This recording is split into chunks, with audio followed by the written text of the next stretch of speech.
Everyone, my name is Dilan and I'm the unsettling witch. So, in the last video, I talked about the question of teleological reality, like facts and norms, is and ought, the way of apprehending reality by dividing it into ways of is and ought, what is and what should be. And now I want to talk a little bit about some of the, actually, just one of the repercussions of this way of apprehending reality. And mm I think there are many, many repercussions because this is a huge, uh, impactful way of ordering the world and of making law, of making reality.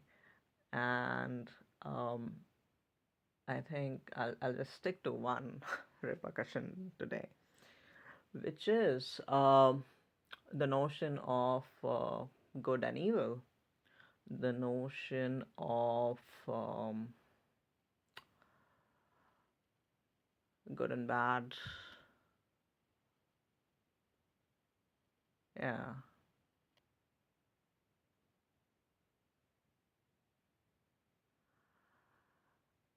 So I don't really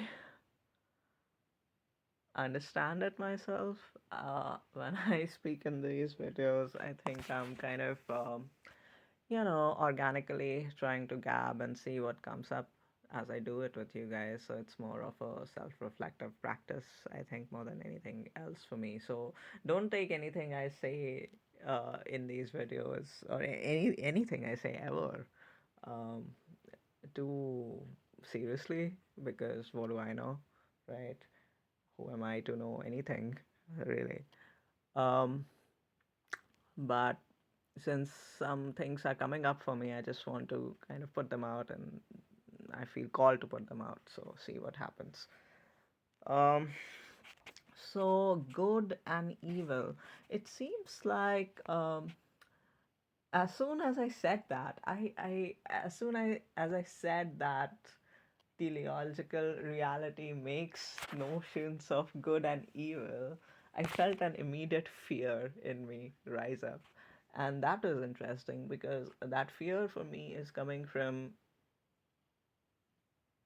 the knowing that on the one hand, I'm dissatisfied with teleological reality, uh, with the idea that reality is and not facts and norms. And I want to almost, I want to grapple it with it. I want to critique it, right? But on the other hand, when I said that it gave rise to the notion of good and evil, um,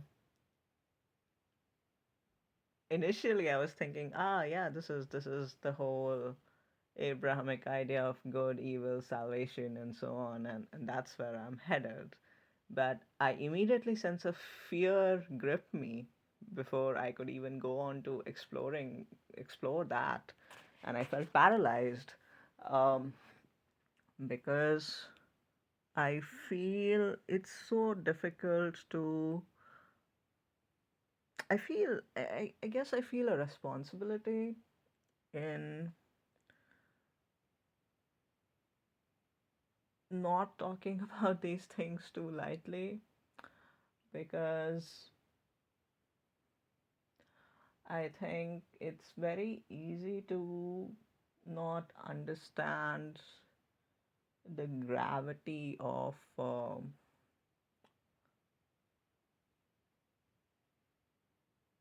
things which hold our world together, which hold our worlds together. Um, it's easy to critique, it's easy to be dismissive. It's easy to um, it's easy to intellectualize, right? It's easy to intellectualize and think about it and come up with pros and cons. But uh, in doing that, I don't want to lose sight of um, how important, especially in these times, it is, in a way, to know the right from the wrong. I mean, as we see the rise of fascism and hatred and, just racism, uh, and just race, even, or caste, all sorts of identity politics, which create more and more division. Um, and Not that difference should not exist, but difference which creates hatred, and that insularity is not the kind of it's not the kind of way we might want to go, right? Or might want to live. So even as um, you know setting on this task of saying, oh, there's something off about teleological um way of apprehending reality. I want to be very honest with you. It is scary for me to explore this line of thinking because I'm very aware of how easy it is to slip from here to um, justifying the worst atrocities, because you can easily say that uh, good and bad doesn't matter, or like it's all the same. It's only valid in a teleological reality point of view, which may not be the only way of apprehending reality, or which may not even be the truest way of apprehending reality. But then, even when I say truest, what is that? What is that comparison? Truest, and that only comes from ego, right? Like that only comes from an arrogance that this understanding of reality, or my understanding of reality, or my experience of reality is more valid than your experience of reality. So I don't.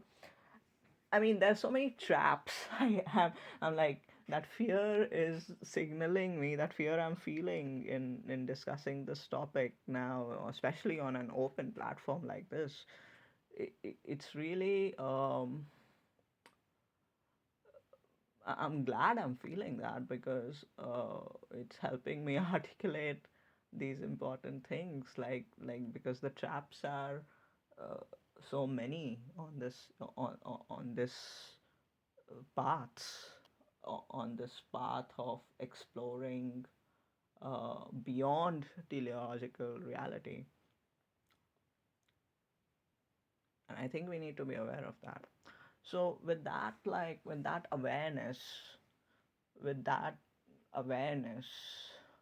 I want to say that, I may fall off.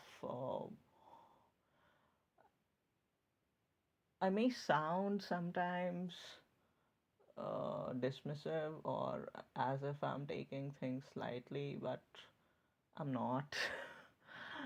I mean, but like, even if I am, I want you to, like, tell it to me in the comments. Say, if you feel an emotion rising, or if you're feeling triggered when I'm saying something, say it in the comments, vent it out, because I think it's important for me to hear it, because my reality is not the only reality.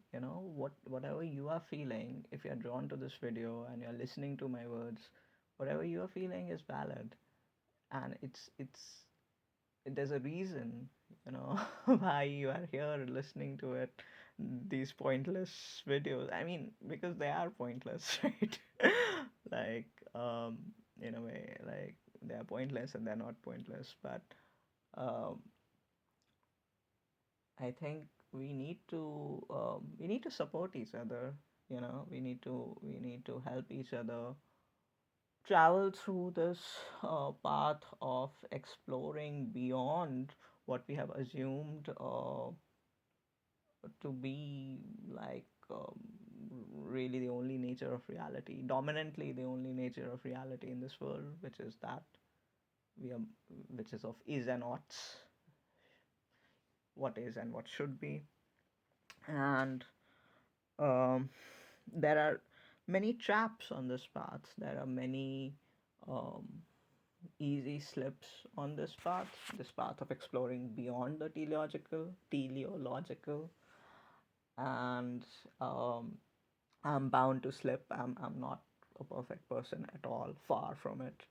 I am bound to slip, so keep me in check.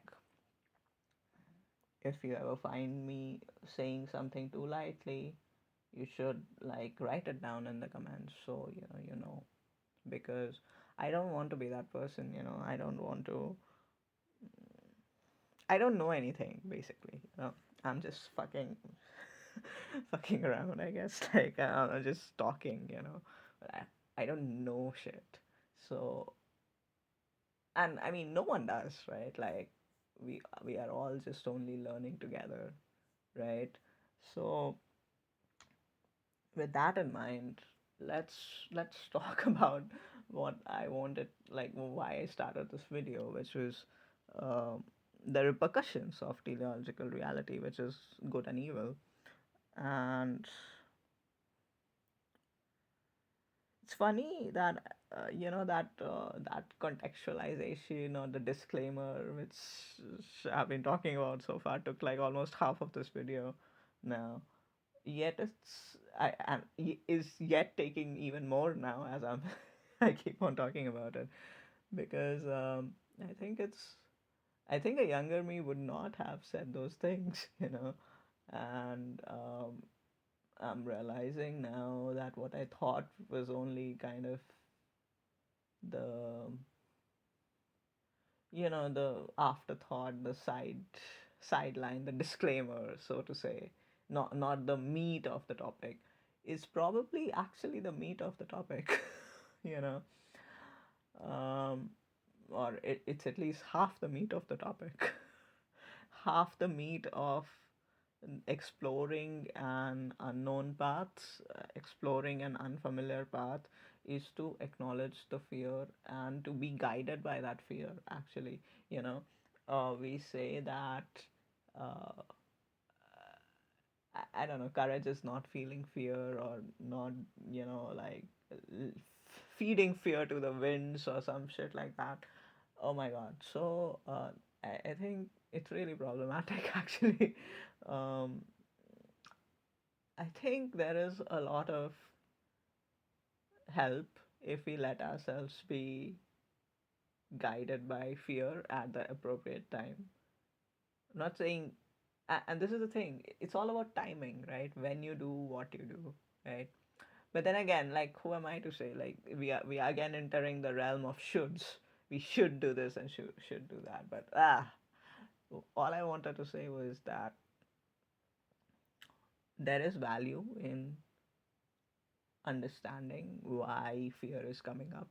There is value in understanding um, what fear is telling us, what message, what information fear is bringing for us, because it's valuable information.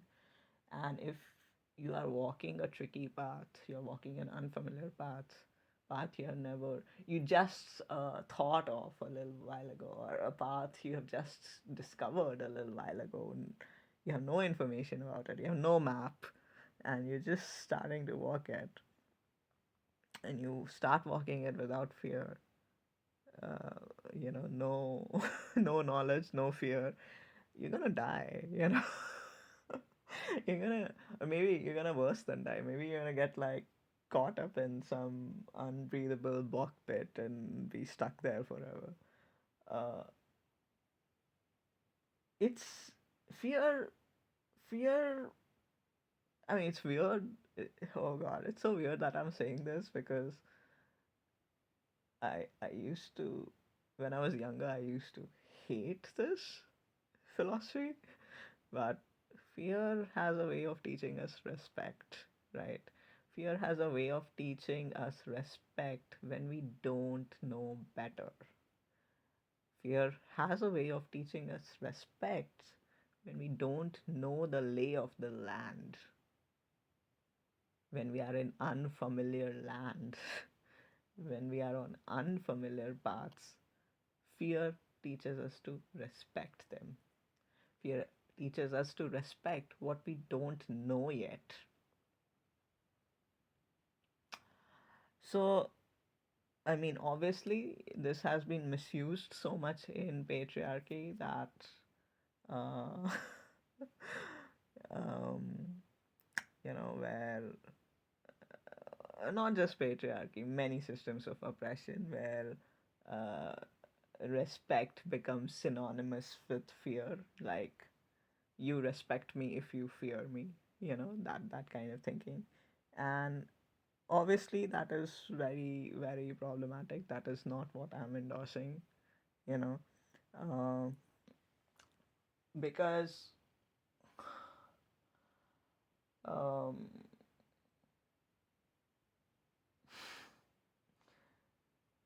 I mean, there's a difference in feeling fear on a path you have never walked on, you've just discovered a patch of land spirits you have never encountered, and you have just discovered or just become aware of their existence, versus walking on a familiar path, which you do every day, which you are being forced to walk on, even, paths which you are being forced to walk on, and feel fear in it, which is, and it is that second one with systems of oppression like patriarchy, statism, nationalism, capitalism, socialism, even, like do.